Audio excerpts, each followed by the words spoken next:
Hello students, आज से हम नई यूनिट स्टार्ट करेंगे। तो प्रीवियस यूनिट में जो इम्पोर्टेंट क्वेश्चन होंगे ना, जो यूनिवर्सिटी में आए होंगे, वो मैं आपको लास्ट में चारों यूनिट्स के करा दूंगा अगर कोई रह गया होगा तो। ठीक है, यूनिट 1 बहुत लंबी हो गई है तो आप उसको याद करो, रिपीट करो, लिख लिख के देखो। उसी में से क्वेश्चन मिलेंगे आपको, चमकते से नज़र आएंगे एग्ज़ाम में, देखना आप। तो हम यूनिट 2 स्टार्ट करते हैं। बाकी अगर आपको कुछ लगता है रह गया हो तो आप मेरे को भेज देना, सेंड कर देना। वैसे आप इतना पढ़ोगे भी, ये तो बहुत बड़ी बात है ना। बाकी मेरी गारंटी है सारा आएगा एग्ज़ाम में, है ना। तो देखो, यूनिट 2 की बात करते हैं हम। यूनिट 2 में भी हमारे पास बहुत सारी चीज़ें हैं। तो इस यूनिट का भी कोई प्रॉपर नाम तो है नहीं क्योंकि इसमें टॉपिक अलग अलग है। तो सबसे पहले हम पढ़ते हैं इसमें आपेक्षिकता का विशिष्ट सिद्धांत। आपेक्षिकता का विशिष्ट सिद्धांत, और इसे हम कहते हैं क्या, आइंस्टीन अभिग्रहित भी कहते हैं। क्या बोलते हैं इसे? आइंस्टीन अभिग्रहित।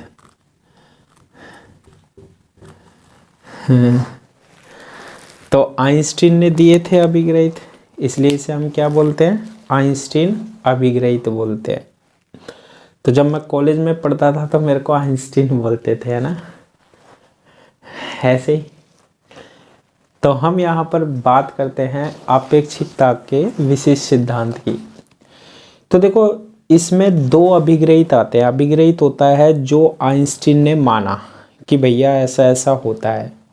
तो 2 अभिग्रहित जो हैं वो ही आपेक्षिकता का क्या है? विशिष्ट सिद्धांत है। तो ये प्रथम अभिग्रहित क्या कहता है? मुक्त आकाश। मुक्त आकाश का मतलब होता है फ्री स्पेस, पूरा ये जो है, इसमें हमारे पास कोई भी घटना हो रही है, ठीक है, और उस घटना के, भौतिक घटना है कोई के, उस घटना के सभी नियम, उस घटना के सभी नियम, कोई भी घटना हो रही है हमारे पास, तो उस घटना के सभी नियम हमारे पास नियत वेग से गतिशील निर्देश तंत्रों में लागू होते हैं। ठीक है, यानी कि हमारे पास मान लो कोई घटना है, ठीक है, कण की स्थिति, वेग, त्वरण, कुछ भी ज्ञात कर रहे हैं ना, तो इस पॉइंट के, इस पर हमारे पास सभी नियम वैलिड होते हैं। अगर हम कौन से निर्देश तंत्र के सापेक्ष देख रहे हैं? नियत वेग से गतिशील निर्देश तंत्र के सापेक्ष देख रहे हैं। यही आइंस्टीन का क्या है? प्रथम अभिग्रहित है कि मुक्त आकाश में भौतिक घटना के सभी नियम जो होते हैं ना, वो नियत वेग से गतिशील निर्देश तंत्र में लागू होते हैं। यानी कि कोई निर्देश तंत्र है जो v वेग से गतिशील होता है। अभी तक तो स्थिर पड़ा था ना ये x, y और z, ठीक है, और इसमें घटना देख रहे हैं, कोई भी कण के बारे में देख रहे हैं या कुछ भी देख रहे हैं, है ना। तो ये जो निर्देश तंत्र के सापेक्ष देख रहे हैं ना, इसमें सारे नियम वैलिड होते हैं हमारे पास यांत्रिकी के। यांत्रिकी के नियम कौन कौन से होते हैं? यांत्रिकी के नियम जैसे अगर हम बात करें न्यूटन्स लॉ। न्यूटन्स लॉ एक नियत वेग से गतिशील निर्देश तंत्र में वैलिड होते हैं, लागू होते हैं, ठीक है। यही इसका प्रथम अभिग्रहित होता है।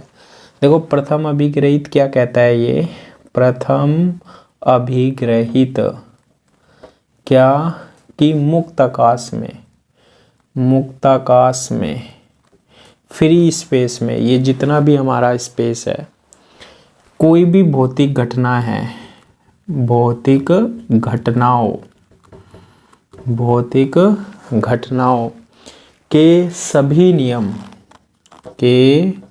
सभी नियम जो कि यांत्रिकी में हमने पढ़े हैं, न्यूटन्स के नियम हैं, वो घटनाओं को ही तो बताते हैं, न्यूटन्स लॉ और फलाने लॉ, प्रथम नियम, द्वितीय नियम, है ना, ये सारे जो हम पढ़ रहे हैं, ये सारे नियम जो हैं वो परस्पर नियत वेग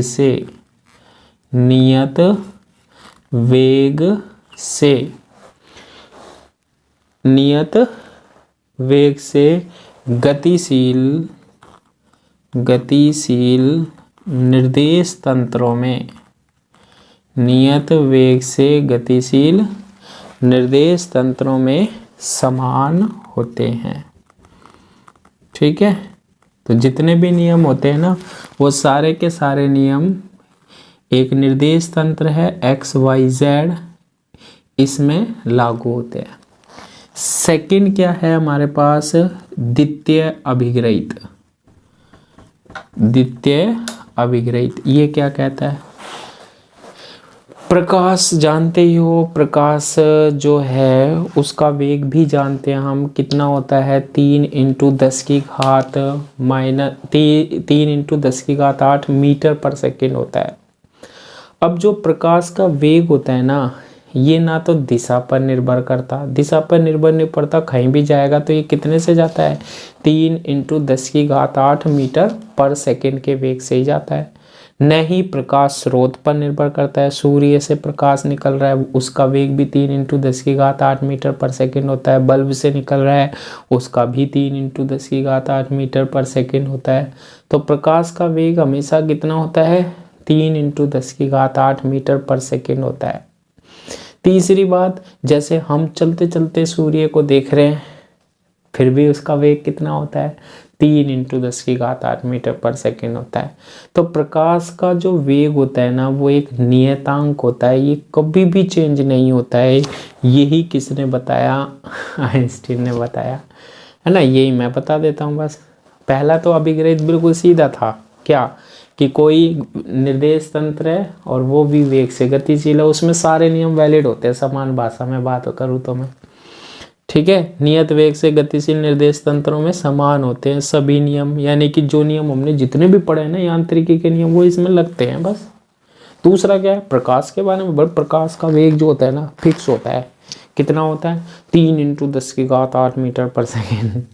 अब वो मैं ऐसे चलता चलता देखूंगा तब भी 3 × 10⁸ मीटर पर सेकेंड, मैं ऐसे रुक के देखूंगा जब भी सूर्य से आ रहा होगा 3 × 10⁸ मीटर पर सेकेंड, फिक्स होता है ये इसका दूसरा अभिग्रहित है। लिख लेते हैं हम, देखो मुक्त आकाश में, ठीक है, कहीं भी, यानी कि 3D में सभी प्रेक्षक कौन होते हैं, हम होते हैं। प्रेक्षक कौन होते हैं, हम होते हैं। प्रेक्षकों के लिए प्रकाश का वेग क्या होता है, अचर होता है, चेंज ही नहीं होता है भैया। हम कैसे ही देख ले, प्रकाश का वेग तो 3 × 10⁸ मीटर पर सेकेंड ही दिखेगा हमें। अर्थात प्रकाश का वेग, अर्थात जो प्रकाश का वेग होता है ना, एक सार्वत्रिक नियतांक होता है, फिक्स नियतांक होता है। प्रकाश का वेग क्या होता है, एक सार्वत्रिक नियतांक होता है, ठीक है। यह वेग, जो प्रकाश का वेग है, न तो दिशा पर, यानी कि कौन सी दिशा में जा रहा है ना, वो ही जाएगा उतने वेग से, न ही प्रकाश स्रोत पर, भाई स्रोत कौन सा है, प्रकाश उत्पन्न करने वाला स्रोत कौन सा है, उस पर भी निर्भर नहीं करता है। और न ही प्रेक्षक की गति पर, प्रेक्षक कौन होते हैं, हम गति करते करते भगते भगते देख रहे हैं, है ना, न ही प्रेक्षक की गति पर निर्भर करता है। हमेशा कितना रहेगा, ये 3 × 10⁸ मीटर पर सेकेंड ही रहेगा।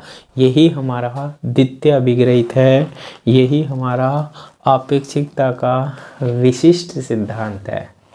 पका दिया ना मैंने।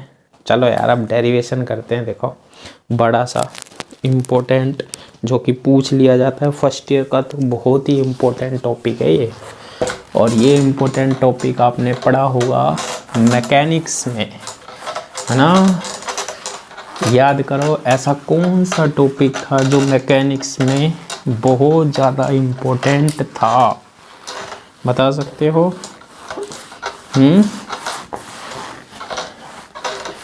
नहीं, अरे यार खाओगे पियोगे नहीं तो ऐसे ही होगा आपके साथ, याद ही नहीं रहेगा। तरीका इतने अच्छे अच्छे बताया हमने मेमोरी बढ़ाने के लिए। नहीं कि नहीं पढ़ो तो फिर देखो लॉरेंज रूपांतरण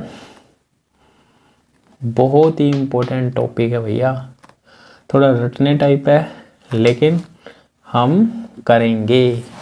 किसके बारे में पढ़ेंगे? लॉरेंज रूपांतरण के बारे में। देखो लॉरेंज रूपांतरण जो होते हैं ना, वो दो निर्देश तंत्रों के मध्य संबंध होते हैं। मैं धीरे धीरे एक एक चीज़ बताऊंगा, है ना। तो सबसे पहले हम क्या करते हैं, इसमें समझना ध्यान से कि मेरे पास कोई निर्देश तंत्र है। निर्देश तंत्र वो होता है जिससे हम किसी बिंदु की स्थिति को ज्ञात कर सकते हैं। ठीक है, सपोज कीजिए ये हमारे पास क्या है, बिंदु P है। अब मैंने कहा बताओ बिंदु P कहाँ है बताओ कहाँ है, बोर्ड पर है। ये कोई तरीका नहीं हुआ। बिंदु P कहाँ है, कितनी दूरी पर है, इसको बताने के लिए हम किसका उपयोग करते हैं? निर्देश तंत्र का उपयोग करते हैं। किसका उपयोग करते हैं? निर्देश तंत्र का। और कार्तीय निर्देश तंत्र ही लेंगे हम। देखना कैसे लेता हूँ मैं निर्देश तंत्र, ये ऐसे और ये ऐसे। ठीक है, कौन सा निर्देश तंत्र ले रहा हूँ मैं? कार्तीय निर्देश तंत्र। ये मूल बिंदु, ये कौन सा अक्ष? Z अक्ष। ये कौन सा अक्ष? X अक्ष। ये कौन सा अक्ष? Y अक्ष। X, Y और Z अक्ष। ठीक है, अब देखना यहाँ से हम, यहाँ एक व्यक्ति खड़ा है यहाँ पर, और यहाँ से हम इस बिंदु P को देख रहे हैं।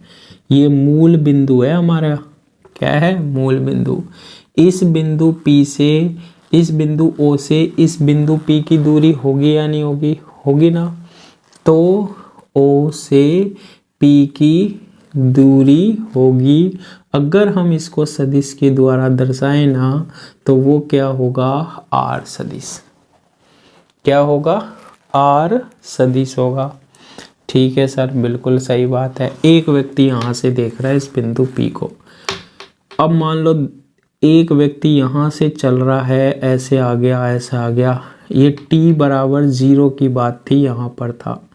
अब ये चल रहा है चल रहा है चल रहा है, यहाँ पर आ गया। अब यहाँ पर से हम दोबारे एक और निर्देश तंत्र बनाते हैं। ये तो उसका क्या हो गया? x डैश अक्ष। ये उसका क्या हो गया हमारे पास? y डैश अक्ष। और ये क्या हो गया हमारे पास? z डैश अक्ष। एक ये स्थिति है, ये O बिंदु है, ये क्या है? O डैश बिंदु है। कौन सा है हमारे पास? O डैश बिंदु है। ठीक है, ये निर्देश तंत्र जो था ना पहले, वो S निर्देश तंत्र है। और ये निर्देश तंत्र है ना, वो कौन सा निर्देश तंत्र है? S डैश निर्देश तंत्र है। तो S डैश निर्देश तंत्र से हम बिंदु P की क्या देखते हैं? स्थिति देखते हैं। ठीक है, बिंदु P की क्या देखते हैं हम? स्थिति देखते हैं। ठीक है, और ये स्थिति क्या होगी? R डैश सदिश होगी। ठीक है, O से P कोई दूरी को R से व्यक्त करते हैं और दिशा को सदिश से। सदिश वो होता है जिसमें परिमाण और दिशा होती है। ऐसे ही O डैश से P की दूरी को R डैश से और सदिश R से। क्लियर है ये वाली बात? बिल्कुल क्लियर है। अब देखना, ये इस तरीके से गतिशील है। मान लो ये ओ डैश पहले यहाँ पर था, दो व्यक्ति यही खड़ा था, एक व्यक्ति ऐसे चल के जा रहा है, ये कितने वेग से गतिशील है, v वेग से। एस डैश निर्देश तंत्र जो है, एस निर्देश तंत्र तो क्या है, स्थिर है, और एस डैश निर्देश तंत्र क्या है, ये हटा देता हूँ, नहीं आपको लगेगा ऐसे चल रहा है। एस डैश निर्देश तंत्र v वेग से क्या है, गतिशील है। बस इन दोनों निर्देश तंत्रों में संबंध बताता है हमारे पास कौन, लॉरेंज रूपांतरण। बस इतना सा काम, ठीक है। अब देखो मैं क्या करता हूँ, यहाँ पर एक प्रकाश स्रोत रख देता हूँ, रख दिया यहाँ पर मूल बिंदु पर। तो प्रकाश स्रोत से ऐसे क्या फैलेगा, प्रकाश फैलेगा। ओहो, प्रकाश क्या होगा, फैलेगा। ये प्रकाश ऐसे फैलता फैलता फैलता फैलता किसी समय t पर क्या पहुँचे, कहाँ पहुँचेगा, बिंदु P पर। समय लगेगा ना प्रकाश को पहुँचने में। तो बिंदु P पर जब पहुँचेगा इसका प्रकाश का कण, तो इसके निर्देशांक क्या होंगे, अगर हम S निर्देश तंत्र में देख रहे हैं तो x, y, z, और इसमें एक चौथा निर्देशांक और देखते हैं हम क्या, t। कौन सा देखते हैं, t। यानी यहाँ से जब प्रकाश जा रहा है ना और बिंदु P पर पहुँच रहा है, तो इसकी स्थिति हम 4 निर्देशांकों के द्वारा व्यक्त करते हैं, x, y, z and t। ठीक है, क्लियर है। ओ डैश पर भी हमारे पास प्रकाश स्रोत रख दिया, मान लो यहाँ से ऐसे कण फैलेंगे फैलेंगे फैलेंगे फैलेंगे, कहाँ पहुँचे, P पर पहुँचे, कहाँ पहुँचे, P पर। तो ये निर्देश तंत्र जो कि एस डैश है, इसके निर्देशांक x dash, y dash, z dash, तो यहाँ ओ डैश से P तक पहुँचने में लगा समय भी होगा। तो एस डैश के निर्देशांक क्या होंगे, इस निर्देश तंत्र के सापेक्ष बिंदु P पर पहुँचने वाले कण के निर्देशांक x dash, y dash, z dash, और समय लगा मान लो कितना, t डैश। इन दोनों के बीच में हमें क्या देखना है, रिलेशन देखना है, संबंध देखना है, जिसे हम क्या बोलते हैं, लॉरेंज रूपांतरण समीकरण बोलते हैं। आई बात समझ में। तो देखो बिल्कुल धीरे धीरे लिखते हैं, एक एक चीज है ना। माना दो निर्देश तंत्र, ठीक है। तो आप ना जो नोट्स है ना उसमें से लिखने की बजाय, जैसे मैं यहाँ धीरे धीरे पढ़ाता हूँ ना, साथ में पढ़ो, आराम से पढ़ाई भी होगी। और दूसरी बात, आप धीरे धीरे समझते भी जाओगे क्लास की तरह, एक एक चीज़, है ना। तो प्रैक्टिस भी हो जाएगी, है ना। कितने निर्देश तंत्र लिए मैंने, 2। माना 2 निर्देश तंत्र एस व एस डैश है। इतनी देर में तो आप लिख सकते हो, ले लिया एस और एस डैश, ठीक है। एस डैश निर्देश तंत्र, एस तो क्या है, स्थिर है। मान लो डैश पहले यहाँ पर था, ये v वेग से क्या हो रहा है, चल रहा है। कौन सा, एस डैश, किसके सापेक्ष, एस के सापेक्ष। एस क्या है, स्थिर है, ठीक है। ऐसे आगे चलता जा रहा है, ठीक है। एस डैश निर्देश तंत्र, एस डैश निर्देश तंत्र एस के सापेक्ष, एस डैश निर्देश तंत्र एस के सापेक्ष नियत वेग v से, कितने वेग से गतिशील है, नियत वेग v से क्या है, गतिशील है। ठीक है भैया, चल रहा है तो चलने दो उसे, ठीक है। उसका वेग होगा 10 मीटर पर सेकंड से चल रहा है, 20 मीटर पर सेकंड से चल रहा है, तो वो क्या कर रहा है, गतिशील है। यह प्लस एक्स अक्ष की दिशा में गतिशील है, एक्स अक्ष की दिशा में गतिशील है, ठीक है। तो ये कौन सी दिशा में जा रहा है, ये एच डैश एक्स अक्ष की दिशा में जा रहा है। क्लियर है ये बात, ठीक है सर, ये तो आ गया समझ में। अब आगे देखो,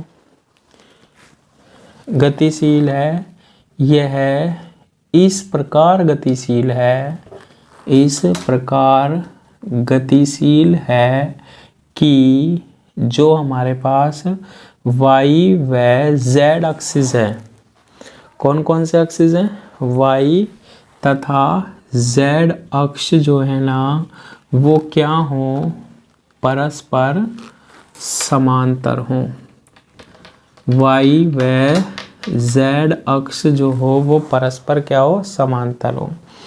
ठीक है, y और z अक्ष क्या हो, समांतर रहे हमेशा। ठीक है,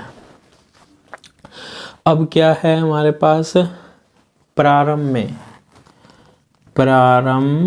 में ये ओ डैश जो था ना वो यही था, फिर ये ऐसे गति करता हुआ आगे गया, कितने वेग से चलता चलता, v वेग से, और यहाँ से यहाँ पहुँच गया, ओ से कहाँ पहुँच गया, ओ डैश पर पहुँच गया।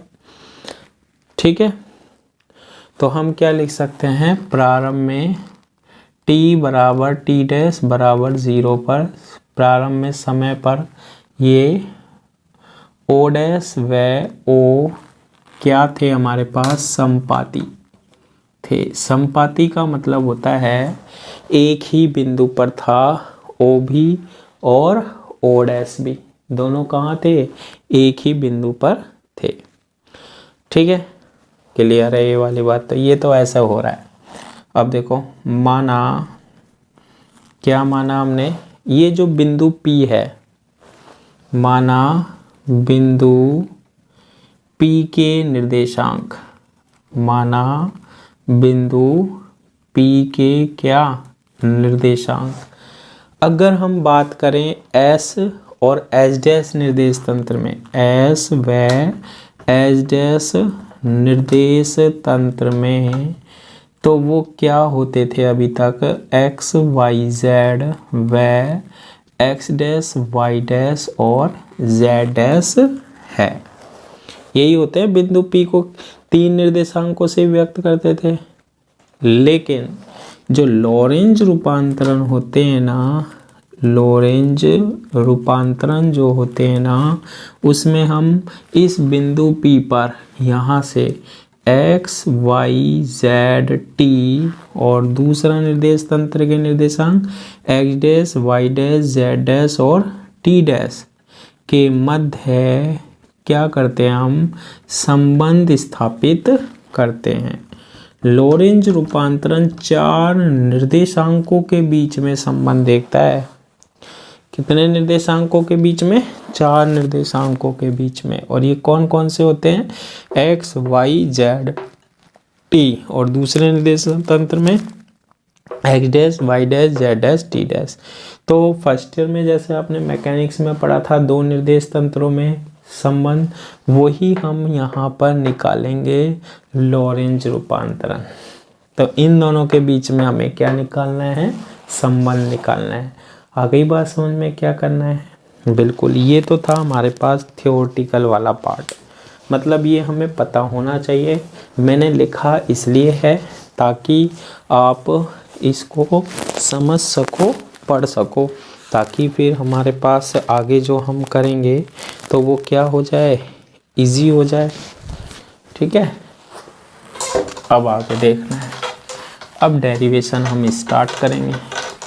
ये नहीं है भैया हमने तो फर्स्ट ईयर में पढ़ लिया था, कोई दिक्कत। अरे फर्स्ट ईयर में आपने जैसा भी पढ़ा हो ना, अच्छा, बहुत अच्छा, बुरा, बहुत बुरा, जैसा भी, लेकिन एक बार आपको ये टॉपिक पूरा पढ़ना है ताकि अच्छे से याद हो जाए, है ना, दोबारा, क्योंकि भूल जाते हैं हम पहले। सबसे पहले हम बात करते हैं कौन से तंत्र में, एस तंत्र में। ये एस तंत्र में, इसका अक्ष एक्स, वाई और जेड।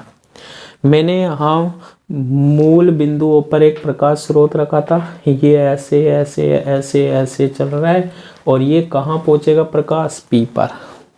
तो हम क्या करते हैं, एस तंत्र में ओ से पी तक प्रकाश पहुँचने में लगा समय देखते हैं, पहुँचने में लगा समय देखते हैं।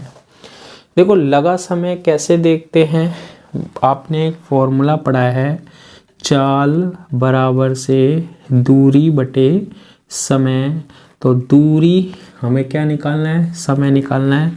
तो समय बराबर से क्या होगा, दूरी बटे क्या, चाल।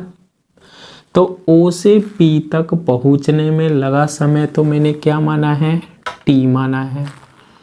ठीक है, O से P तक पहुंचने में प्रकाश को कितना समय लगा, T। उसके बाद आता है दूरी। दूरी क्या होगी, देखो O से P की दूरी R वेक्टर। R सदिश क्या होता है, हम खूब जानते हैं, एक्स आई कैप, वाई जे कैप और जेड के कैप होता है। अब ये तो सदिश है भैया, इसका परिमाण निकालो। परिमाण ऐसे निकलता है किसी भी वेक्टर का, सदिश का, कैसे, रूट आई कैप का जो गुणांक है एक्स स्क्वायर, जे कैप का जो गुणांक है y square, plus k cap का जो गुणांक है जेड स्क्वायर। इनका क्या, root x square plus y square plus z square. तो टी क्या होता है, समय क्या होता है, दूरी बटे चाल। तो दूरी कितनी होगी, रूट क्या, x square plus y square plus z square upon, और नीचे आएगी चाल। प्रकाश की चाल जो होती है वो कितनी होती है, c होती है, जिसका मान चाल या वेग 3 × 10⁸ मीटर पर सेकंड होता है, नियत होता है। तो यहाँ c से मैंने भाग दे दिया, ये प्रकाश की चाल है। c क्या है, प्रकाश की चाल, स्पीड ऑफ लाइट। यहाँ से हम क्या करते हैं, वैल्यू बनाते हैं। देखो root x square plus y square plus z square, और ये बनेगा हमारे पास c और t, है ना।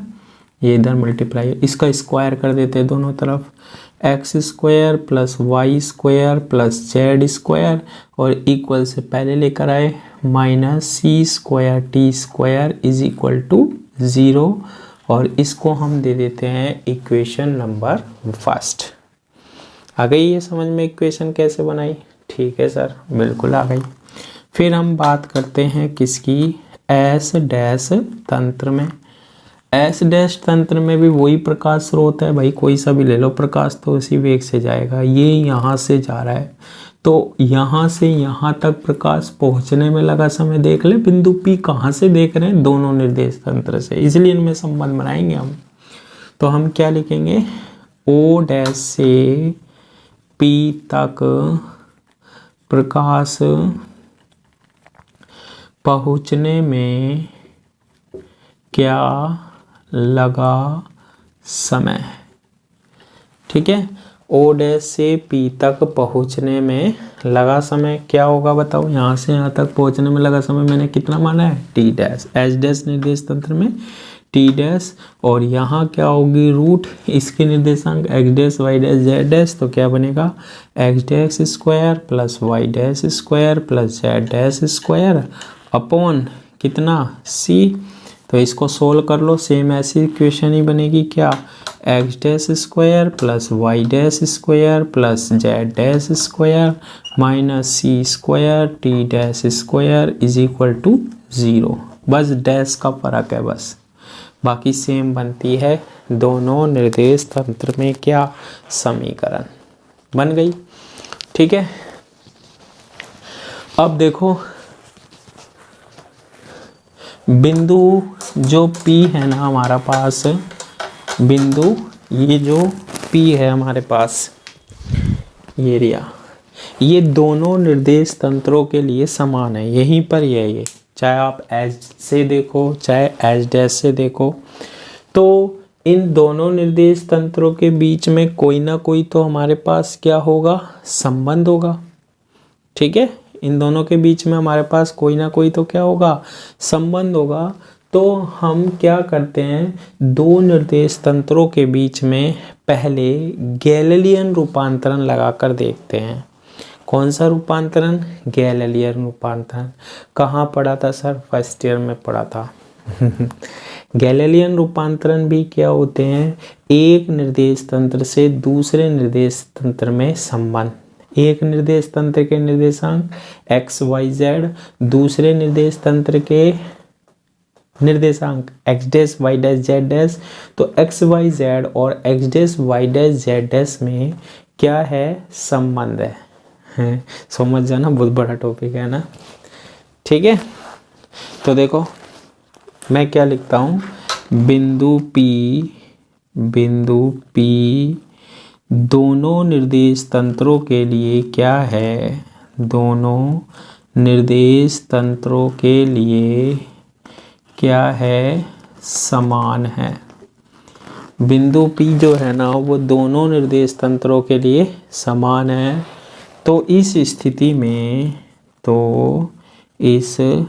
स्थिति में जो हमारे पास समीकरण फर्स्ट है और दूसरी जो समीकरण क्या है, सेकंड है, में कोई संबंध होना आवश्यक है। कोई संबंध होना क्या है, आवश्यक है।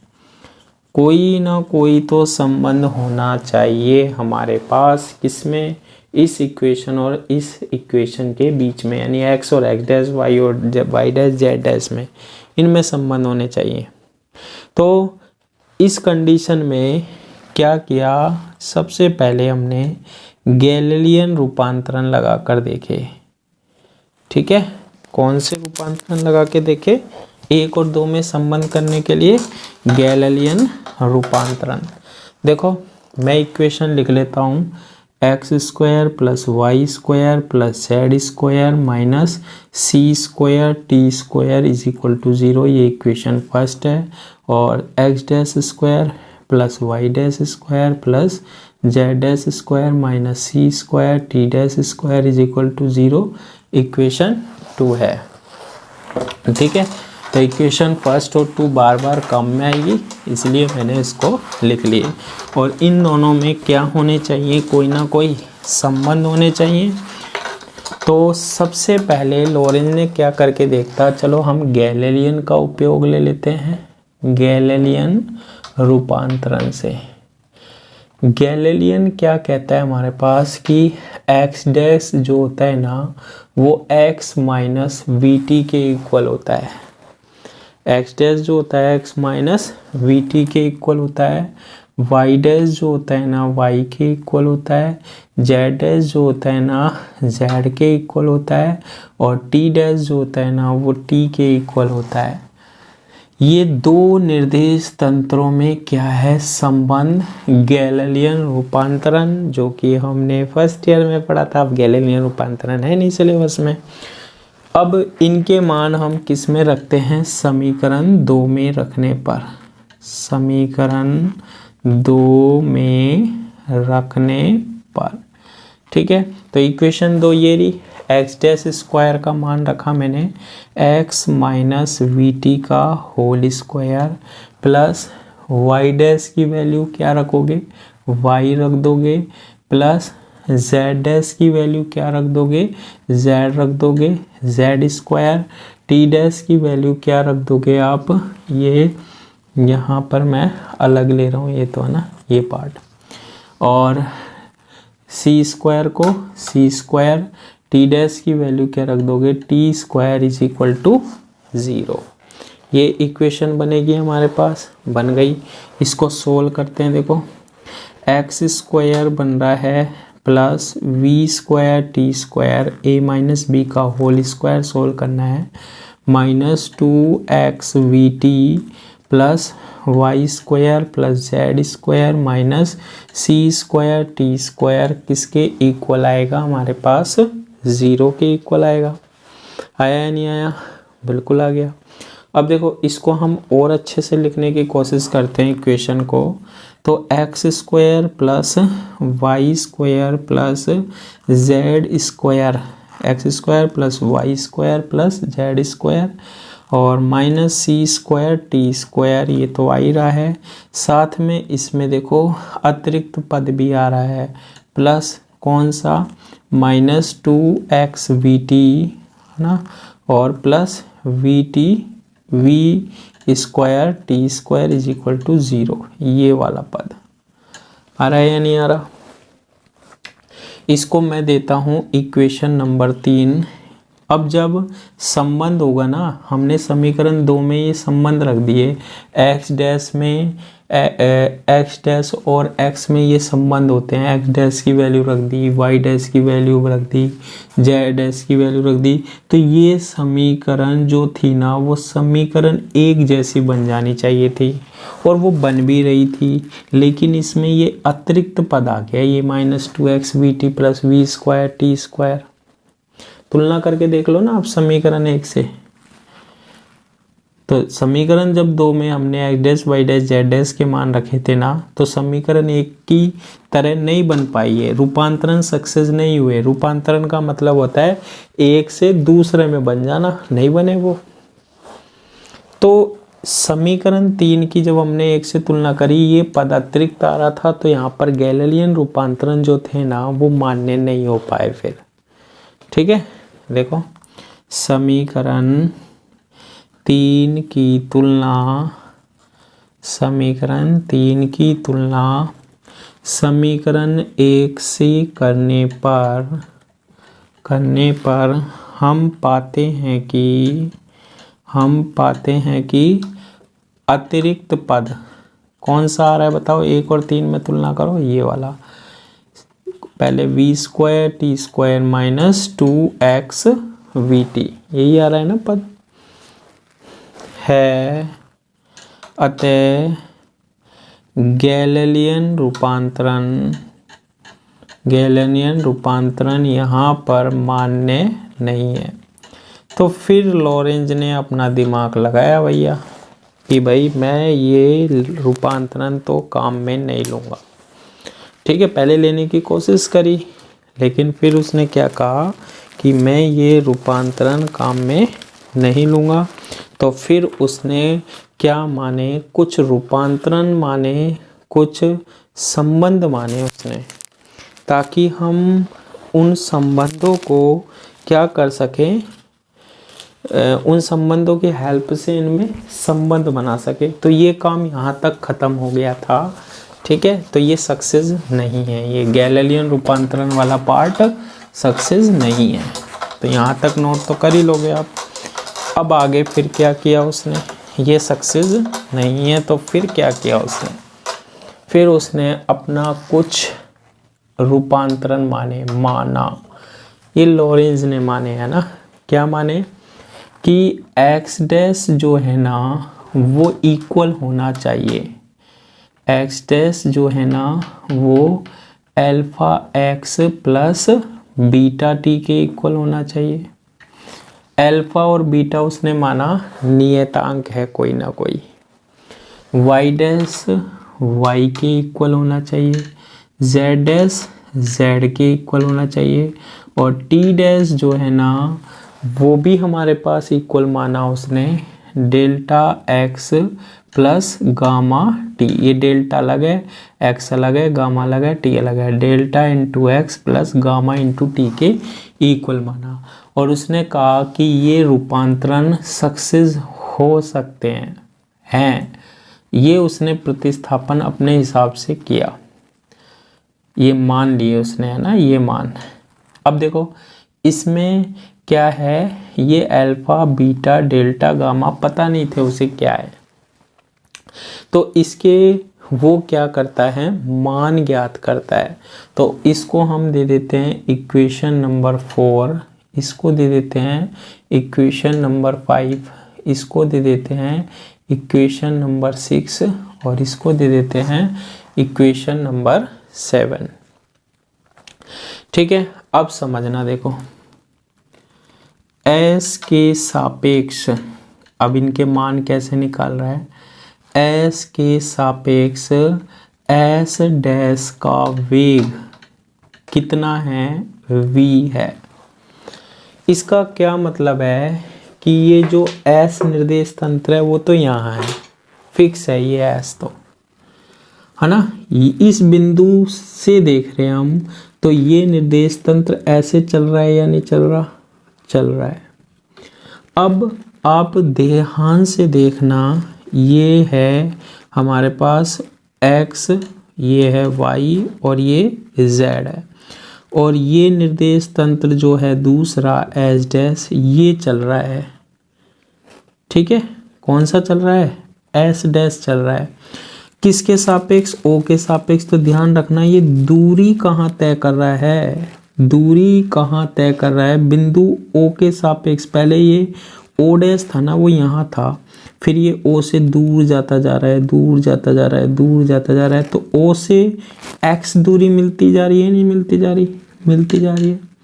तो ध्यान रखना कि जब हम क्या करते हैं, एस के सापेक्ष एस डैश का वेग अगर देखते हैं तो एस डैश गतिशील है किसके सापेक्ष? एक्स के सापेक्ष।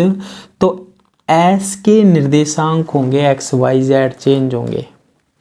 ठीक है, इस स्थिति में एक्स डैश जो होगा ना वो 0 होगा। हम कौन से निर्देशांक नहीं देखेंगे? X dash, y dash, z dash, इसके निर्देशांक नहीं देख रहे क्योंकि ये तो गतिशील है। वी यहाँ से देख रहे हैं तो यही तो चेंज हो रहा है, ये वाली दूरी देखो, ये दूर जाता जाएगा, एक्स का मान चेंज होता जाएगा बस। ठीक है, तो एक्स डैश यहाँ पर चेंज नहीं होगा, एक्स डैश की वैल्यू क्या होगी? 0 होगी। ठीक है, इस कंडीशन में अगर एक्स डैश की वैल्यू 0 होगी, वेग क्या होगा? v D x upon d T, क्योंकि किस निर्देश तंत्र में ये गतिशील होगा? एच डैश का वेग v है, एस के सापेक्ष एच डैश का वेग v है, एस से देख रहे हैं तो एस से जब देखेंगे तो ऐसे v वेग से जाता नजर आएगा ये। तो कौन सा निर्देश तंत्र चेंज हो रहा है? x, तो वेग v किसके इक्वल होगा? D x upon d T के इक्वल होगा। हम इक्वेशन 4 काम में लेते हैं, समीकरण किससे? 4 से। समीकरण 4 में आप एक्स डैश की वैल्यू को 0 पुट कर दो तो ये हो जाएगा 0, ये होगा alpha into x plus beta into क्या बनेगा? टी बनेगा। 0 बराबर alpha into x plus beta into T. इसका मैं एक्स टी के रिस्पेक्ट में अवकलन कर देता हूँ। 0 is equal to alpha d x upon d t plus ये बीटा, और टी का टी के सापेक्ष अवकलन 1 होता है हमारे पास। ठीक है, तो इसको इक्वल से पहले लेके आया, alpha d x upon d T को हम क्या लिख सकते हैं? v, और पहले लेके आए तो minus alpha is equal to क्या? बीटा। तो यहाँ से हमें किसकी वैल्यू मिल रही है? Beta is equal to minus alpha v मिल रही है। इसे हम देते हैं इक्वेशन नंबर 8। बीटा की वैल्यू कितनी आ गई? माइनस अल्फा v आ गई। ठीक है, अब देखो एस डैश के सापेक्ष, एस डैश के सापेक्ष एस माइनस वी वेग से क्या है? गतिशील है। ये क्या फंडा आ गया? देखो एस डैश के सापेक्ष। अब देखो इसको फिक्स मान के देखना आप, चाहे ये गतिशील कर रहा हो वी वेग से। ठीक है, कौन सा गतिशील कर रहा हो? वी वेग से। जैसे मैं यहाँ खड़ा हूँ, मैं हूँ एस निर्देश तंत्र। ठीक है, अब यहाँ बस थी, अब ऐसे बस दूर जा रही थी। ठीक है, तो यहाँ से निर्देशांक बस कौन सी दिशा में थी? देखो एक्स अक्ष में दूरी बढ़ती जा रही थी बस की। तो बस क्या था? एस डैश निर्देश तंत्र। ठीक है, तो मूल बिंदु ओ से जब हम बस को देख रहे थे तो ऐसे चल रही थी वी वेग से। अब उल्टा करना है, ध्यान रखना, अब उल्टा करना है। क्या? अगर हम बस में से देख रहे हैं यहाँ पर खड़े हुए व्यक्ति को तो कैसा लगेगा? बस ऐसे पीछे जाती जा रही है तो हमें ऐसा लगेगा ये व्यक्ति दूर जाता जा रहा है, ऐसे ही लगेगा ना। जैसे यहाँ पर कोई व्यक्ति खड़ा है मान लो ओ पर, ठीक है, और एक व्यक्ति ओ डैश वाला ऐसे चल रहा है तो उसको कैसा प्रतीत होगा कि ये कहाँ जा रहा है? पीछे की ओर जा रहा है, जबकि जा कौन रहा है? ये वाला जा रहा है। तो इस निर्देश तंत्र से देखते हैं हम, कौन से? ओ डैश निर्देश तंत्र से, तो ओ कहाँ जाता हुआ नजर आएगा? पीछे की ओर, जबकि ये जा रहा है। प्रतीत होगा या नहीं होगा? होगा। ठीक है, तो ये पीछे की ओर जाता हुआ। अब इस स्थिति में जब ओ डैश से देखोगे ना तो किसके निर्देशांक के सापेक्ष गतिशील होगा, एक्स डैश, वाई डैश और जेड डैश। यानी कि जब ओ डैश से देखोगे तो ये कौन सा है, माइनस एक्स एक्स दिशा में गति कर रहा है। कौन सी दिशा में, माइनस एक्स डैश दिशा में। तो एच डैश के सापेक्ष एस, एच डैश से देखोगे एस को तो ये पीछे आता हुआ नजर आएगा, वास्तव में ऐसा नहीं होता है, से गतिशील है। तो इस स्थिति में एक्स जो है ना वो चेंज नहीं होगा, एस तो ये तो इसके निर्देशांक थोड़ी ना चेंज होंगे। यहाँ से देख रहे हैं तो इससे दूरी बढ़ती जा रही है, एक्स डैश दूरी बढ़ती जा रही है, तो क्या चेंज होगा, एक्स डैश चेंज होगा। इस स्थिति में वेग क्या होगा, d x dash upon d t dash is equal to minus v. यानी कि कहाँ नजर आ रहा है, पीछे जाता हुआ नजर आएगा। समझना है इनको, है ना। अब ये कर दिया है ना, तो हम किससे काम में लेते हैं, देखो समीकरण किससे, 4 से। तो समीकरण 4 हमारे पास ये है, इसमें x बराबर 0 रख दो तो x डैश जो आएगा वो बीटा टी के इक्वल आएगा। x 0 रखा इसमें, देखो x बराबर 0, x डैश किसके बराबर आया, बीटा टी के। इसका t के रिस्पेक्ट में अवकलन करो, d x dash upon d t is equal to beta, और t का t के रिस्पेक्ट में क्या होगा, t 1 हो जाएगा।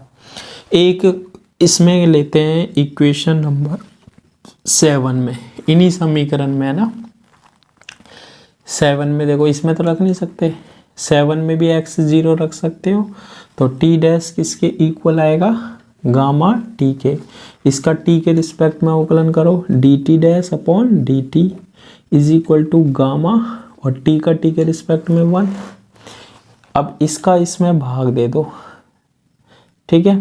तो देखो इस dt से ये dt कैंसिल हो जाएगा, तो क्या बनेगा हमारे पास, d x dash upon d t dash, d x dash upon d t और d t dash upon d t, इसमें इसका मैं डिवाइड कर रहा हूँ। तो डी टी से डी टी कैंसिल हो जाएगा हमारे पास, तो डी एक्स डैश अपॉन क्या बनेगा, डी टी डैश। यहाँ ऊपर क्या है, बीटा है, ऊपर क्या है, बीटा, और यहाँ क्या है, गामा है। गामा मैं ऐसे बनाता हूँ, d x dash upon d t dash की वैल्यू माइनस वी होती है, minus v is equal to beta upon gamma. तो बीटा की जो वैल्यू आएगी ना वो आएगी माइनस गामा वी आएगी, और इसे देता हूँ मैं इक्वेशन नंबर 9, ठीक है। बीटा की वैल्यू क्या आ गई, माइनस गामा वी आ गई। दे दोगे इक्वेशन नंबर 9, ठीक है दे देंगे सर। अब देखो इसके बाद क्या करते हैं, इक्वेशन 8 आ गई और इक्वेशन 9 आ गई। अब देखो ये जो समीकरण 4, 5, 6, 7 है ना, ये आगे काम में आएंगी, तो मैं इनको अलग से लिख लेता हूँ।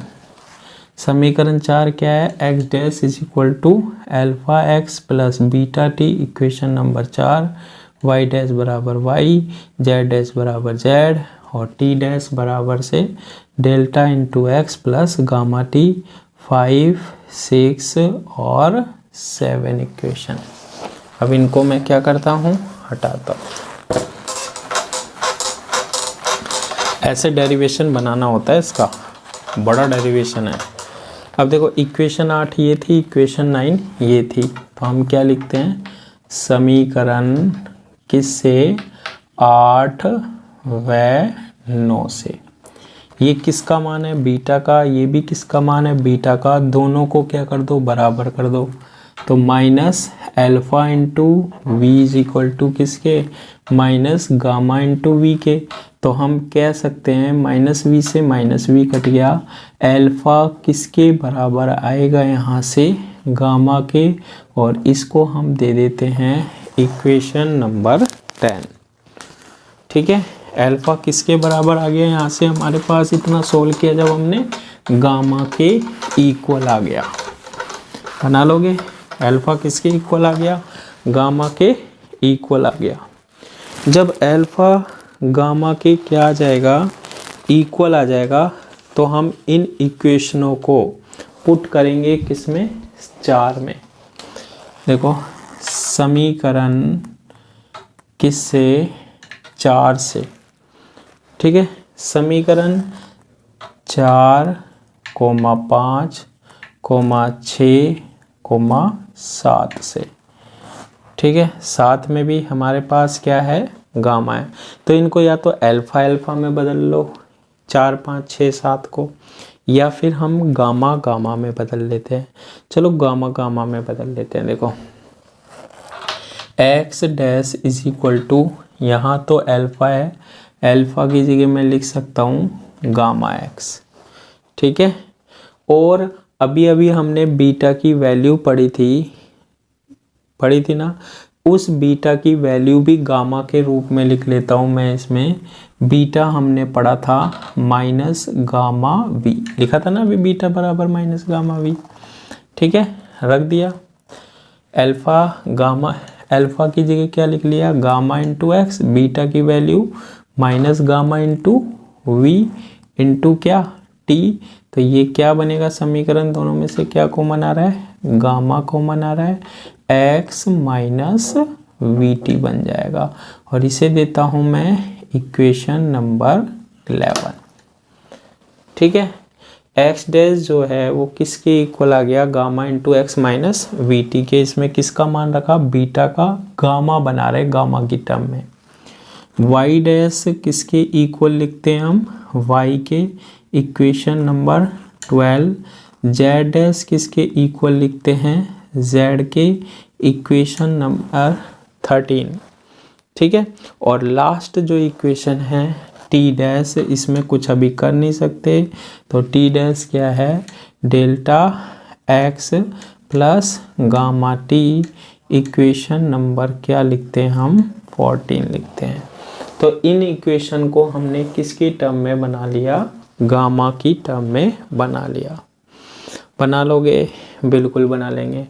अब ये x dash, y dash, z dash और t डैश के मान किसके अनुसार आ रहे हैं, लॉरेंज के अनुसार आ रहे हैं। अभी हमारे पास अल्फा बीटा गामा का मान अच्छे से ज्ञात नहीं हुआ है, तो इसके लिए हम क्या करते हैं, वापस से इसको अब समीकरण 2 में रखते हैं, फिर एक से क्या करेंगे, हम तुलना कर देंगे बस। पहले गैलेरियन रूपांतरण के अनुसार गया था, अब लॉरेंज के अनुसार कर रहे हैं, ठीक है।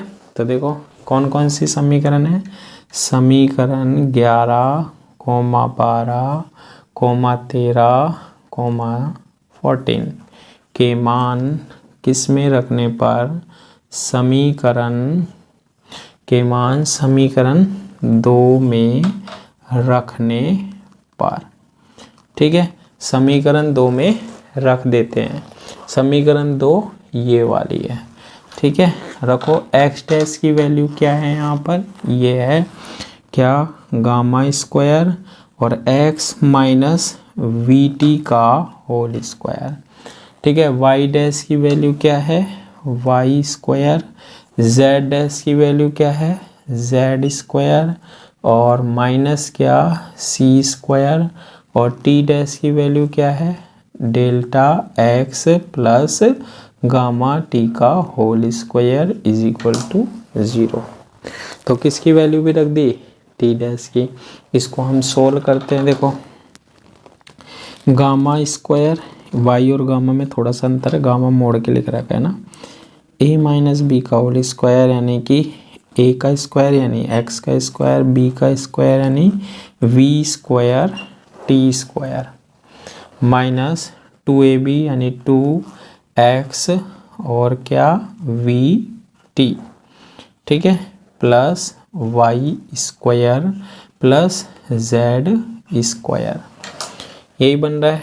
और फिर है माइनस ये क्या है, c स्क्वायर इंटू ये बनेगा delta square x square plus gamma square t square plus,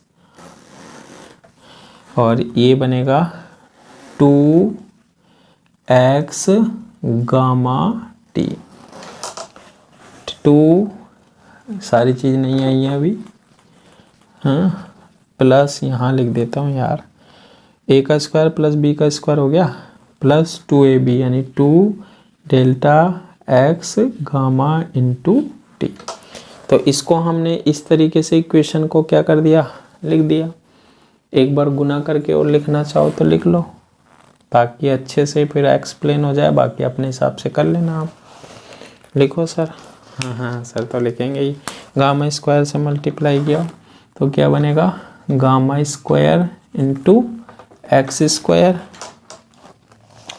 बन रहा है नहीं बन रहा है, देखो ऊपर से हटा देता हूँ मैं, है ना, यहाँ से हटा देता हूँ, क्योंकि अब वो इक्वेशन हमारे पास काम में नहीं आ रही है।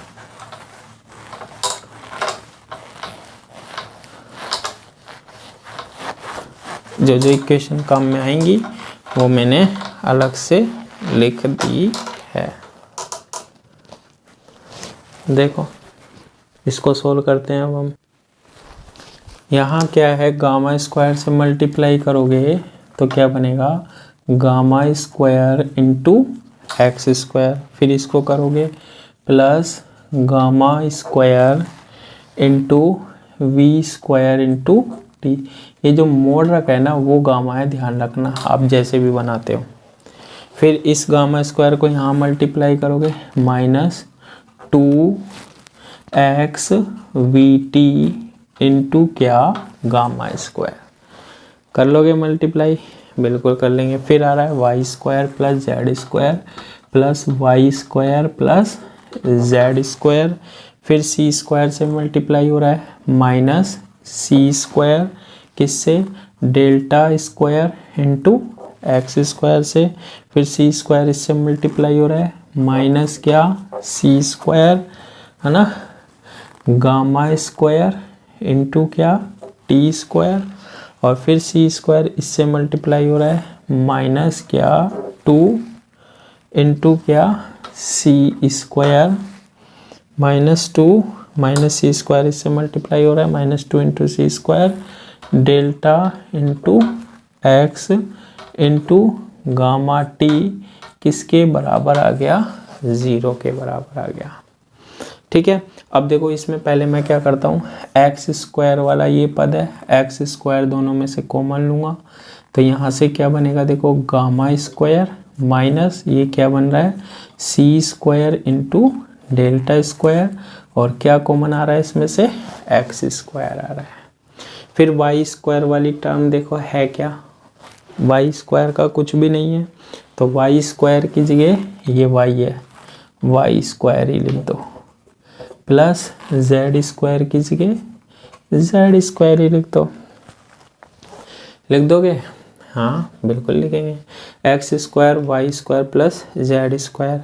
फिर सी स्क्वायर देखो इस दोनों में से क्या कॉमन आ रहा है, सी स्क्वायर आ रहा है ना, ये तो ले लिया हमने, इसमें से और इसमें से आ रहा है कॉमन। तो ठीक है, तो हम इसमें एक टर्म और बना लेते हैं, कौन सी वाली, सी स्क्वायर। ये टी स्क्वायर वाली टर्म देखो आप, पहले टी स्क्वायर चाहिए होता है इसमें, देखो t square, x square y square z square तो बन गया, x square y square z square बन गया। टी स्क्वायर वाली टर्म देखो, टी स्क्वायर वाली, टी स्क्वायर वाली टर्म ये है। और भी है किसी में टी स्क्वायर, वो ये रही है ना, तो इसमें से क्या कॉमन ले लो, टी स्क्वायर, दोनों में से टी स्क्वायर हमने कॉमन लेना है इसमें से और इसमें से। यहाँ से क्या बन रहा है, gamma square into v square, है ना, और ये माइनस है, minus c square into gamma square. और क्या कॉमन ले लिया हमने इसमें से, टी स्क्वायर कॉमन ले लिया। ठीक है, क्या कॉमन ले लिया हमने, टी स्क्वायर कॉमन ले लिया। Gamma square into v square minus c square into gamma square, t square common ले लिया। अब लास्ट में दो पद बच रहे हैं, एक तो ये वाला और एक ये वाला, तो इनको भी हम ले लेते हैं, नहीं तो ये बुरा मान जाएंगे। कौन कौन से, minus 2x v t into gamma square, और एक ये वाला minus 2 into c square delta x gamma t is equal to 0। इस तरीके से ये हम इक्वेशन क्या कर लेते हैं, बना लेते हैं। बना लोगे। ये कौन ने कराया ये सारा काम? लॉरेंज में। ठीक है, लॉरेंज ने भी ऐसा दिमाग ख़राब करके गया है हमारा, ऐसी लाइफ ख़राब करके गया है कि पढ़ना पड़ रहा है इसे। अगर इसकी जगह में होता ना 3 स्टेप में रूपांतरण कर देता दोनों निर्देश तंत्रों में। ये तो मजबूरी है जो लॉरेंज को पढ़ना पड़ रहा है ना। आगे देखो, इतना बना लोगे आप? हाँ बना लेंगे। इसकी है ना प्रैक्टिस करोगे ना आप, जैसे 1-2 बार तो हो जाएगा। और फर्स्ट ईयर में भी पढ़ाया आपने। अब अच्छे यहाँ घुस जाएगा यहाँ। देखो कैसे, इतना हो गया। इसकी तुलना कर दो आप, किससे कर दो? 1 से। समीकरण 1 से तुलना करने पर, करें तुलना, करो।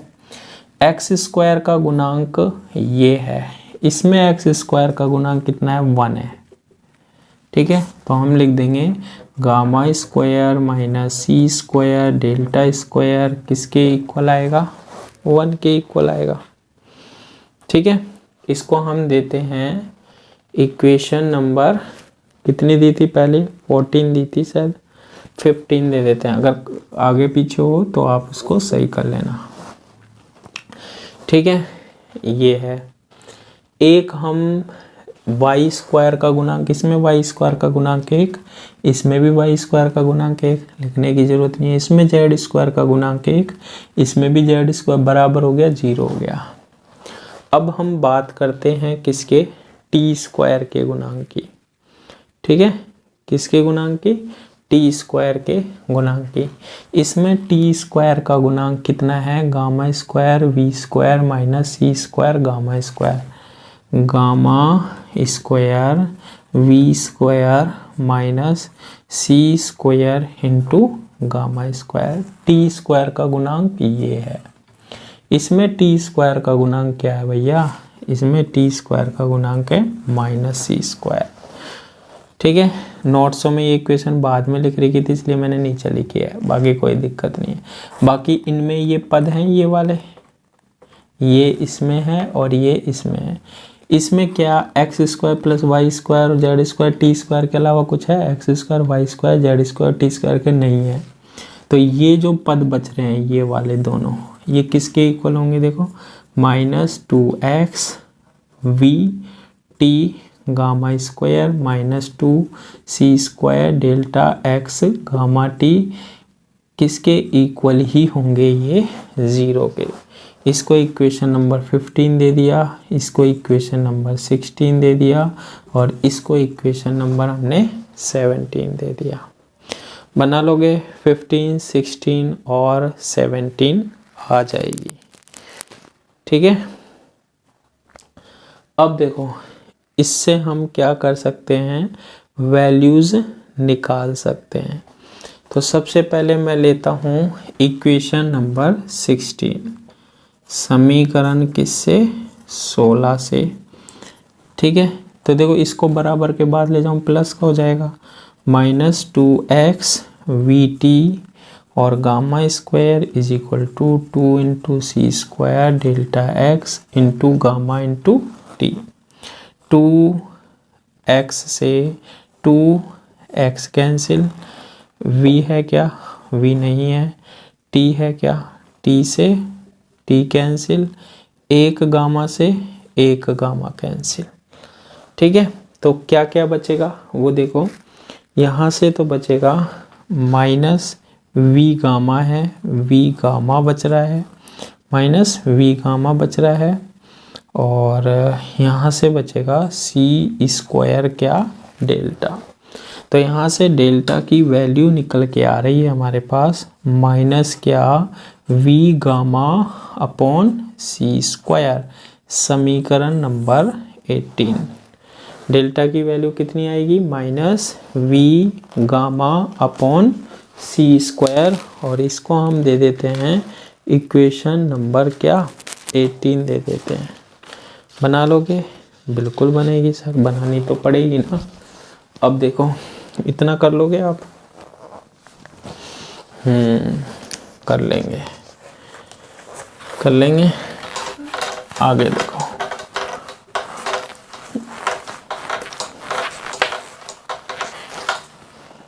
डेल्टा की वैल्यू निकल गई, बिल्कुल निकल गई। तो ये तो निकली है इक्वेशन 16 से, है ना। इसको ऊपर लिख लेता हूँ मैं। डेल्टा की वैल्यू कितनी निकली है हमारे पास, minus v gamma upon c square, equation number 18। अब ये इक्वेशन 17 दिखाई दे रही है आपको। हाँ, समीकरण कौन सी से, 17 से भी हम एक वैल्यू निकालने वाले हैं। निकालो सर, क्या निकलेगी। देखो, एक प्रूफ पहले भी कर चुके हैं हम, अल्फा किसके बराबर है, गामा के, कर चुके हैं हम, है ना, निकाल चुके हैं। ये इक्वेशन दिखाई दे रही है, क्या है, gamma square v square minus c square gamma square is equal to minus क्या, सी स्क्वायर। मैं इसमें से सी स्क्वायर गामा स्क्वायर क्या ले रहा हूँ, कॉमन ले रहा हूँ, नेगेटिव का। सी स्क्वायर गामा स्क्वायर मैंने कॉमन ले लिया, ये तो हो गया प्लस का 1, और ये कैसा हो जाएगा, माइनस का। गामा स्क्वायर तो तलो था इसमें, इसलिए कॉमन आ गया, सी स्क्वायर नहीं है ना, तो वी स्क्वायर के नीचे क्या बन जाएगा, c square is equal to minus c square. इन दोनों में से क्या कॉमन लिया, minus c square gamma square common ले लिया। अगर मैं ये कॉमन ले लेता हूँ ना, तो इसकी जगह बचेगा 1, और ये हो जाएगा नेगेटिव, क्योंकि नेगेटिव साइन कॉमन लिया है। तो यहाँ से गामा स्क्वायर तो आ गया कॉमन, तो वी स्क्वायर बचा, लेकिन सी स्क्वायर कॉमन लिया है, सी स्क्वायर है नहीं, तो सी स्क्वायर का भाग देना पड़ेगा। या फिर आप ऐसे करो, अगर ये नहीं बने ना, इसको अंदर मल्टीप्लाई कर लो, यही टर्म बन जाएगी। अब ऐसा करने पर ये सी स्क्वायर से ये सी स्क्वायर क्या हो गया, कैंसिल हो गया सी स्क्वायर से क्या कैंसिल हो गया, सी स्क्वायर कैंसिल हो गया। तो गामा स्क्वायर की जो वैल्यू आई ना, वो क्या आएगी, 1/1 minus v square upon c square आएगी। और ये जो गामा आएगा ना, वो किसके इक्वल आएगा, 1/√1 minus v square upon c square के। यानी कि ये गामा की क्या होती है वैल्यू, इक्वेशन नंबर 19। और अल्फा और गामा एक दूसरे के क्या होते हैं, इक्वल होते हैं। बड़ा डेरिवेशन है, लेकिन अच्छे से तो आना चाहिए, है ना। अब देखो, इतना कर लेंगे हम, बिल्कुल कर लेंगे। अब हमारे पास इक्वेशन थी हमारे पास, जो हमने पहले बना ली थी। कौन कौन सी इक्वेशन थी, जो पहले हमने बना ली थी। इसमें हमने अल्फा को किसके रूप में बदला था, गामा के। शायद इक्वेशन नंबर थी हमारे पास 11, 12, 13, 14। ठीक है, तो समीकरण किससे, 11, 12, 13 व 14 से। अब देखो, कंफ्यूज मत होना, 11 क्या बनाई थी, देखो मैंने एक्स डैश था, 11वीं इक्वेशन, ये वाली इक्वेशन है सर 11, देख लेना ना। अल्फा की जगह क्या लिखा था पहले, गामा एक्स, ठीक है। फिर बीटा की वैल्यू हमने लिखी थी क्या, माइनस गामा वी, है ना, और टी। ये इक्वेशन हमने जो भी डाली थी ना, वो इक्वेशन से, ठीक है। तो gamma into x minus v T था ना, ये इक्वेशन थी सर। तो अब इसमें आपको क्या करना है, इस इक्वेशन को तो हम गामा की फॉर्म में, एक्स है, वी है और टी है, इसको तो हम नहीं छेड़ते हैं। ये समीकरण नंबर 11 थी शायद, है ना। तो इसको तो एज इट इज़ लिखते हैं हम, क्या, x dash is equal to क्या थी हमारे पास, अल्फा इंटू एक्स माइनस क्या, वी टी। अल्फा और गामा इक्वल है, गामा की फॉर्म में लिखी थी, तो हम क्या लिख देते हैं, गामा लिख देते हैं। ठीक है, समीकरण 11, 12, 13, 14 से। वाई डैश किसके इक्वल था हमारे पास, y के इक्वल था, z डैश किसके इक्वल था हमारे पास, z डैश, और t डैश जो था ना हमारे पास वो किसके इक्वल था, देखो t डैश जो था हमारे पास वो किसके इक्वल था, याद करो t dash is equal to था delta x plus gamma t के था। तो t dash is equal to delta की वैल्यू हमारे पास आ गई है, ये रही क्या, minus v y upon minus v y upon c square, ठीक है, into x plus gamma t. इन दोनों में से गामा कॉमन ले लिया, गामा कॉमन ले लिया, यहाँ से क्या बचा, टी बचेगा, और पहले मैंने ये वाला पद लिख लिया, लिखते हैं ना मैथ में, हाँ लिखते हैं सर, गामा यहाँ से टी, और ये नेगेटिव बचेगा, नेगेटिव क्या बच रहा है अगर गामा कॉमन ले लिया तो v x upon c square बच रहा है, ठीक है।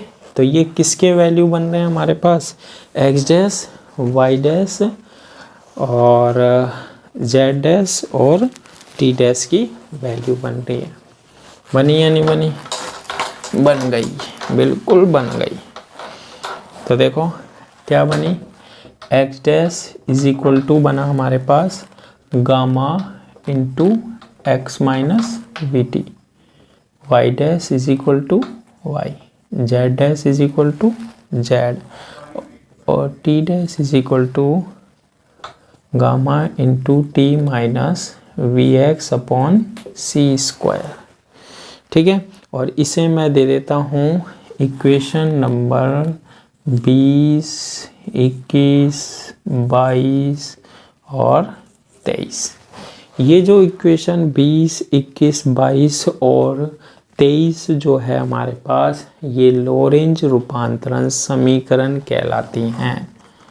समीकरण 20, 21, 22, 23 क्या कहलाती है हमारे पास, लोरेंज रूपांतरण समीकरण कहलाती है, ठीक है। ये क्या कहलाती है हमारे पास, लोरेंज रूपांतरण समीकरण कहलाती है। इस तरीके से हम कौन सी समीकरण बना लेते हैं, लोरेंज रूपांतरण समीकरण बना लेते हैं। इसमें हम एक और पढ़ते हैं क्या, प्रतिलोम। इसमें तो क्या है, जैसे एक्स टी वाई जेड के मान पता हो तो x dash y dash z dash t dash के मान आए थे। ये जो प्रतिलोम लोरेंज रूपांतरण है, प्रतिलोम लोरेंज रूपांतरण है, ये जो बनेंगे ना हमारे पास, वो कैसे बनेंगे हमारे पास, x dash y z z dash और t dash, x y z और टी बनेंगे। अब देखो इसमें हमें पूरा प्रूव नहीं करना है, सीधा देखो गामा है, गामा लिख दो, एक्स की जगह एक्स डैश लिख दो, यहाँ माइनस था तो यहाँ उल्टा कर दो क्या, प्लस। फिर आ रहा है हमारे पास v, तो v लिख दो, t की जगह क्या लिख दो, t डैश लिख दो। यहाँ y था, यहाँ y डैश लिख दो, यहाँ z था, यहाँ z डैश लिख दो, यहाँ t डैश की जगह t कर दिया, गामा गामा लिख दिया, t की जगह t डैश कर दो, माइनस की जगह प्लस कर दो, v की जगह v लिख दो, x की जगह x डैश कर दो, नीचे क्या आएगा, c स्क्वायर आएगा। ये जो समीकरण है ना, ये क्या कहलाते हैं, प्रतिलोम लोरेंज रूपांतरण समीकरण कहलाते हैं। तो ये पूरा टॉपिक था लोरेंज रूपांतरण समीकरण का, जो कि मैंने आपको कंप्लीट करा दिया है। तो इसको पढ़ना, प्रॉब्लम वैसे तो आएगी नहीं क्योंकि मैंने एक एक सॉल्यूशन बताया आपको कि कौन सी चीज़ कैसे बन रही है। बस बात जो आती है ना, वो आती है क्या, कि याद कैसे रखें। तो याद रखने का तरीका मैंने पहले भी आपको बताया है वीडियोस में, कि आपको ऐसे करना है, 5 किलो बादाम जो है ना वो इकट्ठे करके मुझको दे जाने हैं। फिर आप याद करने की कोशिश करना, अगर आपके याद हो जाते हैं ना तो वो बादाम आपके और अगर नहीं होते हैं ना तो वो बादाम मेरे। तो आप क्या करोगे, उससे कोशिश करोगे पढ़ने की कि बादाम सर जी से वापस लेने हैं मुझे 5 किलो लेने हैं। तो फिर आप मेहनत करोगे और अगर याद हो जाए तो वापस ले जाना। इतने तो मैं कोई पाव हुआ 250 ग्राम 200 ग्राम इतने ही खा पाऊँगा, तो नुकसान नहीं है, फ़ायदा है। करके देखना तरीका, है ना। तो पूछ लेना आप, मैं आपको बता दूंगा कहाँ भेजने हैं ना। तो ये चीज़ें आप पढ़ लेना और कुछ खा पी लेना और सो जाना। आज के लिए इतना ही। Thank you.